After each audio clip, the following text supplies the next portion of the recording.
Ya Allah, Ya Rahman, Ya Rahim. Bismillahirrahmanirrahim. Assalamualaikum warahmatullahi wabarakatuh. Alhamdulillah, wassalatu wassalamu ala rasulillah, nabiyyina wa sayyidina Muhammad ibn Abdullah wa ala alihi wa sahbihi ajma'in wa man walah wa ba'd. Saudara-saudariku, semoga video ini menemui kita semua dalam keadaan sehat dan dimuliakan oleh Allah Subhanahu wa taala. Alhamdulillah, kita masih diberikan kesempatan untuk berkehidupan saat sebagian hamba Allah, saudara-saudari kita boleh jadi telah berpulang mendahului kita. Semoga amal ibadah mereka diterima oleh Allah Subhanahu wa taala dengan kebaikan, dan semoga mendapatkan kemuliaan dan cahaya di kubur mereka. Maka dari itu, bagi kita yang masih berkehidupan sampai detik ini, kiranya menjadi penting untuk berusaha meneladani setiap kebaikan hamba-hamba Allah yang telah kembali kepada Allah Subhanahu wa taala. Sekaligus kita juga mencoba untuk mengoreksi diri dari berbagai kekurangan yang mungkin pernah dikerjakan selama berkehidupan. Alhamdulillah, di antara sekian yang hidup, kita masih diberikan kesempatan untuk beriman pada Allah Subhanahu wa taala. Iman adalah sesuatu yang sangat istimewa, sangat mahal. Ia tidak bisa dinilai dengan apapun, terlebih dengan materi dunia. Tidak ada sekolah untuk bisa meraih iman. Tidak ada ijazah yang menerangkan tentang iman. Tidak ada harga materi dunia yang dengan itu bisa digunakan untuk membeli iman.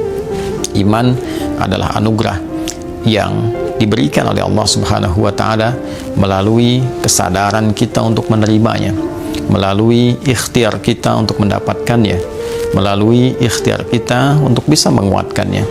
Allah telah menanamkan cahaya itu dalam setiap kolbu kita semenjak ruh itu ditiupkan, kemudian terlahir dalam perjuangan ibunda kita melahirkan, sehingga Nabi tegas mengatakan, kullu mauludin yuladu alal fitrah. Setiap yang terlahir, dia dilahirkan dengan membawa fitrah. Di antara makna fitrah itu adalah kecenderungan untuk mencari Tuhan, kecenderungan untuk beragama, kecenderungan berislam. Di antara rukun Islam adalah persaksian kepada Allah Subhanahu wa taala. Asyhadu an la ilaha illallah wa asyhadu anna Muhammadan Rasulullah. Bahwa setiap kaitan fitrah dengan agama, dengan berislam ditemukan kiranya di Al-Quran surah ke-30 Ar-Rum di ayat ke-30. Fa'aqim wajhaka lid-dini hanifa fitratallahi allati fataran nasa 'alaiha. Maka berupayalah untuk selalu menghadapkan dirimu, mengembalikan dirimu kepada fitrah yang telah Allah tetapkan pada diri kita. Apa di antara fitrah itu adalah kecenderungan untuk beragama, kecenderungan untuk berdin, kecenderungan untuk mengambil nilai-nilai agama dan meresapkannya pada jiwa kita secara benar, secara lurus, hanifah. Din yang dimaksud dalam Al-Quran ditafsir di surah Ali Imran di ayat 19 itu, inna dina indallahil Islam. Sungguh din yang dimaksudkan, yang dibenarkan oleh Allah itu adalah al-Islam. Jadi fitrah terkorelasi dengan din yang disebutkan Islam. Dan dari rukun Islam, pokok-pokok keislaman, nomor satunya adalah persaksian kepada Allah. Sedangkan rukun iman yang pertama adalah iman kepada Allah. Jadi seseorang yang terlahir, dia mendapat anugerah dari Allah berupa fitrah keimanan.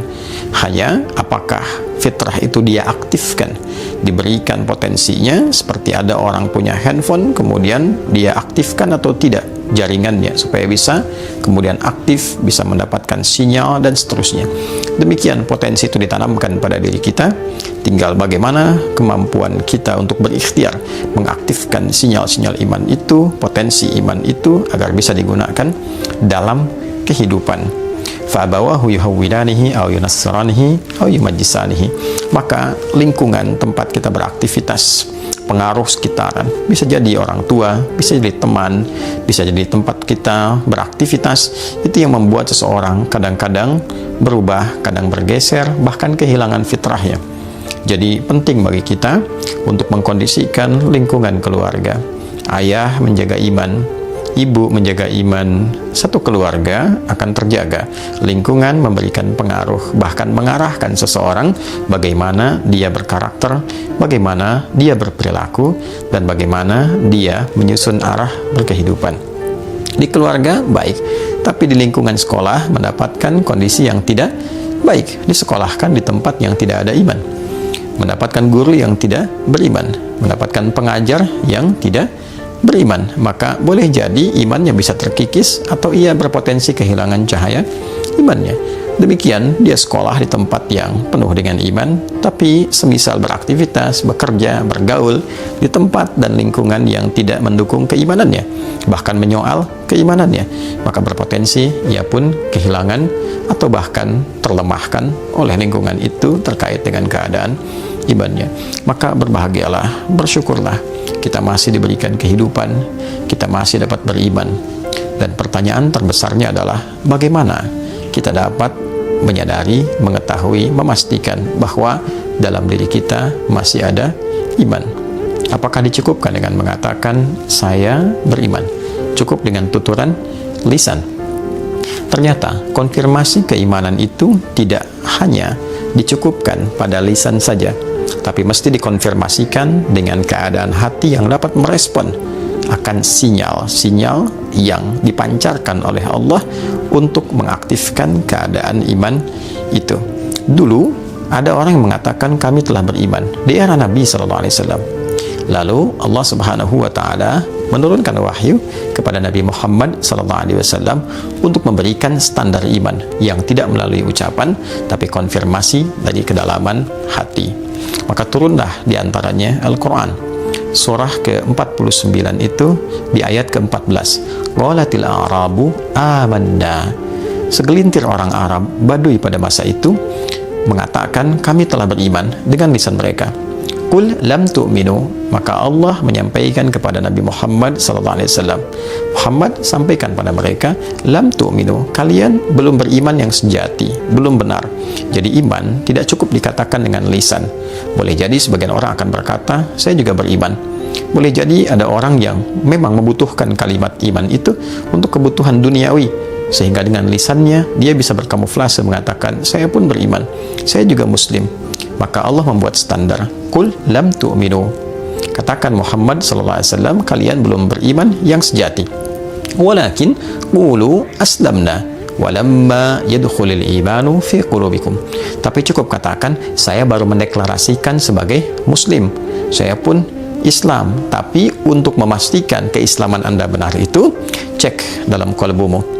Kalau hanya di lisan, belum masuk ke dalam hatinya, maka belum masuk standar beriman yang sejati, baru klaim dasar keislaman saja. Bagaimana mengkonfirmasi bahwa iman itu sudah masuk ke dalam hati? Maka turunlah kemudian Al-Quran surah ke-8 Al-Anfal. Bila kita lihat dan kita temukan, Allah Subhanahu wa Ta'ala di pembuka ayat ini ketika memasuki ayat yang kedua membuat sebuah standar dengan menggunakan huruf pembatas, namanya adatul hasri. Innamal mu'minuna alladzina idza dzukirallahu wajilat qulubuhum wa idza tuliyat alaihim ayatuhu zadatuhum imana wa ala rabbihim yatawakkalun. Sungguh ciri orang-orang yang memiliki keimanan itu hanyalah jika awal ayat diawali dengan kata innama, itu disebut adatul hasri, huruf pembatas akan satu hukum. Innamal mu'minuna, sungguh ciri orang yang beriman itu, orang-orang yang mengatakan telah beriman itu hanyalah sebagai berikut. Idza dzukirallahu wajilat qulubuhum, jika disebutkan nama Allah maka terkonfirmasi ada getaran dalam kalbunya. Jadi ciri yang pertama, jika disebutkan nama Allah ada konfirmasi keimanan, keyakinan pada hatinya yang paling dalam. Bagaimana mengetahui bahwa nama Allah disebutkan untuk mengkonfirmasi adanya iman dalam hati yang paling dalam? Maka disebutkanlah nama Allah 5 kali dalam sehari, setiap pergantian waktu, untuk mengkonfirmasi bahwa dalam setiap pergantian waktu satu hari itu Subuh masuk ke siang, dari pagi ke siang ada iman, siang ke sore ada iman, sore ke maghrib menjelang pergantian malam ada iman, malam sebelum tidur pun ada iman. Jadi tidurnya membawa iman. Disebutkanlah nama Allah, diperdengarkan di telinga kita. Dalam bahasa Arab telinga itu disebut udhun, jamaknya adhan, maka sering diartikan dengan panggilan. Panggilan ini bukan hanya mengkonfirmasi tentang sholat, karena sholat pun secara bahasa terambil atau seakar dengan kata silah, sesuatu yang terhubung, terkoneksi. Sholat disebut sholat karena melatih kita terkoneksi dengan siapa? Allah. Baik, karena itu sering juga diartikan secara bahasa dengan doa. Kenapa doa disebut doa? Karena ketika dibacakan mengkoneksikan pemohonnya, pendoanya kepada Rabbul Alamin, pada Allah Subhanahu wa Ta'ala. Maka ketika dipanggil, diperdengarkan di telinga itu, kalimat pertama yang disebutkan adalah nama Allah. Allahu Akbar, Allahu Akbar. Diperdengarkan di telinga. Panggilannya disebut adzan. Baik, dalam adzan, lafaz pertamanya adalah nama Allah. Allahu Akbar, Allahu Akbar. Oleh sebab itu, ketika mendengar panggilan ini, orang-orang yang memiliki iman dan sampai ke kalbunya akan terkonfirmasi dengan adanya getaran khusus. Berbeda dengan getaran biasa. Ada getaran cinta, getaran kasih, getaran sayang, getaran kekhawatiran. Orang takut tuh bergetar juga. Ya, orang mencuri takut ketahuan dia bergetar. Orang salah di jalan, ya, melihat kemudian petugas polisi menjaga, ada getaran. Ya, demikian orang memiliki rasa cinta, kasih, ada getaran. Nah, getaran iman itu berbeda. Ketika disebutkan Allahu Akbar, ada getaran tersendiri. Mengkonfirmasi sebesar apa getaran itu menunjukkan tingkat kekuatan iman. Ya, bila iman lemah, ya mungkin getarannya singkat saja, sekedar lewat dan mengkonfirmasi bahwa ini tiba waktu sholat. Jika getarannya menengah, dia semakin menguat, panggilan Allah telah tiba. Ada yang semakin kuat sekali, belum dipanggil sudah terkonfirmasi, bertanya jam berapa nih waktu sholat. Nah, itulah getaran iman. Nah, dilatihlah kemudian getaran iman ini dengan berbagai macam bentuk perbuatan, yang dengan perbuatan itu maka bisa menguatkan iman itu. Baik, jika kita ingin mengetahui misal getaran ilmu, bagaimana tahunya kita punya ilmu yang baik, maka dilatih dengan berbagai macam perbuatan. Disebut dengan amal. Semakin kita banyak beramal, semakin terjaga ilmunya. Semakin diamalkan, semakin kuat ilmunya. Makanya amila, alima, hurufnya sama semua, cuma posisinya berbeda. Ain, lam, mim, alima, ilmun. Ketika diamalkan, mimnya maju ke depan, ke tengah, amila. Maka ilmu yang diamalkan itu memperkuat dan mengkonfirmasi pengetahuan yang ada. Orang yang banyak berbuat kebaikan menunjukkan ilmunya pun banyak. Demikian seterusnya, dengan porsinya masing-masing. Maka demikian pula iman. Kalau ingin dilatih, maka mesti ada satu menu pelatihan yang dengan itu menguatkan kadar dan sinyal imannya. Maka turunlah apa yang disebut dengan ibadah, amal. Amal yang dibenarkan oleh Allah, oleh Tuhan Yang Maha Esa, guna menguatkan iman. Sesuatu yang dibenarkan, dinilai baik oleh Allah disebut dengan saleh. Maka amal ketemu saleh menjadi amal saleh. Itu sebabnya seringkali kita temukan kata iman dengan amal saleh. Wal 'asr innal insana lafi khusr illa alladhina amanu wa 'amilus salihat. Nanti bentuknya ada salat misalnya, kan, alladzina yu'minuna bil ghaibi wa yuqimunas shalah. Ada puasa, ya ayyuhalladzina amanu kutiba alaikumus syiyam. Jadi antara salat, puasa dan yang lainnya adalah amal yang dihadirkan, menu-menu ibadah yang dihadirkan untuk mengkonfirmasi dan menguatkan iman.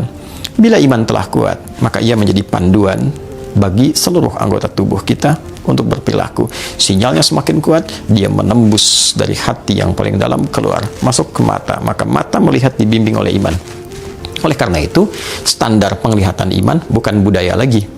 Jika budaya itu masih ukurannya, perspektifnya subjektif. Menurut A baik, menurut B belum tentu baik. Di tempat ini budayanya seperti ini, tempat lain berbeda. Di Indonesia saja, Jawa misalnya, dengan Sumatera, ya, dengan Kalimantan, sampai ke Papua, mungkin punya pakaian yang berbeda-beda. Di tempat budayanya dianggap baik, di Papua dianggap baik, di Jawa belum tentu, di Jawa dianggap baik, di Sumatera belum tentu, bisa jadi berbeda-beda. Pun demikian ketika dibawa keluar, di timur dengan barat bisa berbeda. Orang barat berpakaian, bagi mereka budayanya seperti itu. Ketika dia datang ke timur, bagi orang timur itu aneh. Nah, standar iman, dia pun punya standar. Maka belum tentu yang dinilai oleh budaya itu baik, menurut imannya belum tentu baik. ada standar spiritual, ada standar yang terkoneksi dengan nilai-nilai ketuhanan di dalamnya. Ya, menurut imannya kurang baik, dipalingkan sebagai dasar penghormatan kepada orangnya. Bukan untuk mengecilkan nilainya, tapi untuk menghormati pemilik objek itu. Maka iman mengatakan, palingkan pandanganmu, karena dengan itu diarahkan kepada objek dimaksud, maka imanmu akan menjadi persoalan. Dia terganggu, dia bisa melemah. Pun demikian pada saat yang bersamaan, ketika melemah iman, nafsu aktif. Ketika nafsu aktif bisa merusak kepada objek. Maka seseorang sering memandang, misal lawan jenisnya dengan pakaian yang sangat minim misalnya, imannya dilawan, dilihat dengan nafsunya, maka nafsu hadir pada jiwanya, membuat sebuah imajinasi di kepalanya, terbayang-bayang, ingin melihat lagi, memantau, aktiflah nafsu, ditunggangi oleh setan, maka bisa berbuat hal yang tidak pantas, terjadi perzinahan, terjadi perundungan, terjadi pelecehan, dan sebagainya. Nah, ketika iman memandu untuk memalingkan, ini berarti menjaga kehormatan pemiliknya, sekaligus menghormati objek yang dipandangnya, agar selalu keadaan dirinya terjaga pada kemuliaan. Itulah indahnya iman. Dari mata turun ke lisan, berbicara dengan iman, mendengar dengan iman, melangkah menggunakan iman, dan sepenuhnya kita beraktivitas dengan iman, dan dengan itulah kita pulang kepada Allah, dikonfirmasi keimanan dengan kalimat La ilaha illallah. Rukun Islam yang pertama, konfirmasi iman kepada Allah sebagai iman yang pertama, dan seperti dibuka dengan iman, ditutup dengan iman, kembali kepada Allah dengan iman, diberikan surga pun dengan iman. Wa basyiril ladzina amanu iman wa amilus salihati, amal saleh, anna lahum jannatin tajri min tahtihal anhar. Dengan iman dan amal saleh itulah bekal utama agar kita dapat meraih surga yang kita dambakan dengan segala keindahan yang terdapat di dalamnya. Bersyukurlah kita masih diberikan iman. Mari berdoa. Yang belum beriman, semoga Allah berikan hidayah keimanan pada dirinya. Semoga menjadi saudara-saudari kita dalam kebaikan, dan semoga hidup kita lebih baik dan wafat dalam keadaan husnul khatimah. Adi Hidayat, mohon maaf. Assalamualaikum warahmatullahi wabarakatuh. Ya Allah, ya